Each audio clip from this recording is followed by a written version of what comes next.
How we doing? I'm Michelangelo. Today we're going to talk about Pinot Noir. Definitely my favorite of all the red grapes. I would say probably one of the most noble red varietals.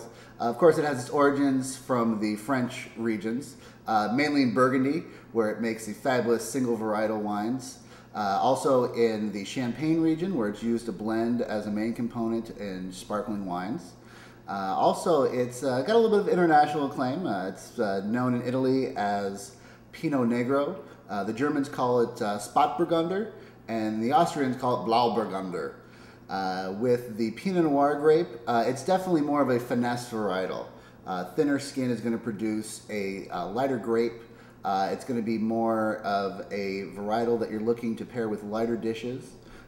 In the Burgundy region, it's creating more earth-driven wines, with the French called terroir, more expressing the land than the actual grape varietal itself.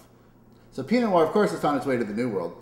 In the Carneros region where we're based, does quite well. In the Russian River Valley in Sonoma, along the California coastline, all the way up into Oregon, as well as in New Zealand, it's quite popular for Pinot Noir. And what all those regions have in common is a cooler climate. With Pinot Noir being a thin-skinned grape, it needs a little bit of a cooler climate to allow it to flourish. With the excess heat up valley, it would just get sunburned on the skins and your grapes would be ruined at that point. Other things you have to look out for is, since the clusters do form really tight together, they are susceptible to molds and rots, as well as it being an early bud break, so sometimes we'll have a problem with spring frost coming through and setting in.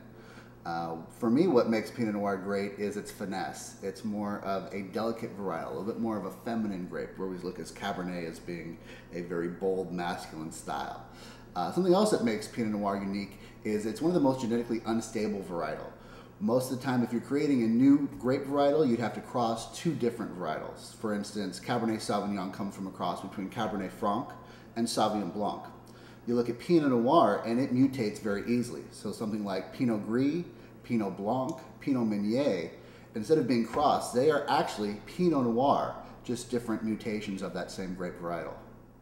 The style of wine being produced from the Pinot Noir grape tends to be on the lighter side.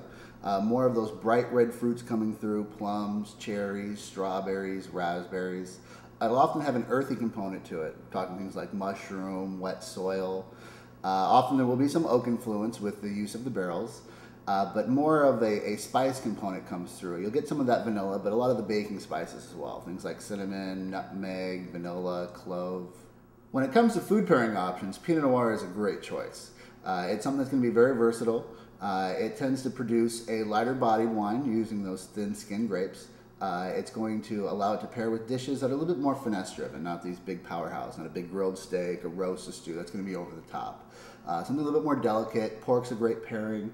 Of course, grilled chicken is awesome. I love a nice little duck with my Pinot Noir. For vegetarian options, grilled vegetables are great. Mushroom is absolutely perfect. Anything with mushroom is going to work beautifully. When I was in the restaurant industry, I used to love suggesting Pinot Noir because it was very versatile. If I had a large table with a bunch of different dishes on the table, I know that by selecting Pinot Noir, it would work beautifully for everyone. There you have my favorite grape, Pinot Noir. It was really the first wine that made me say, wow.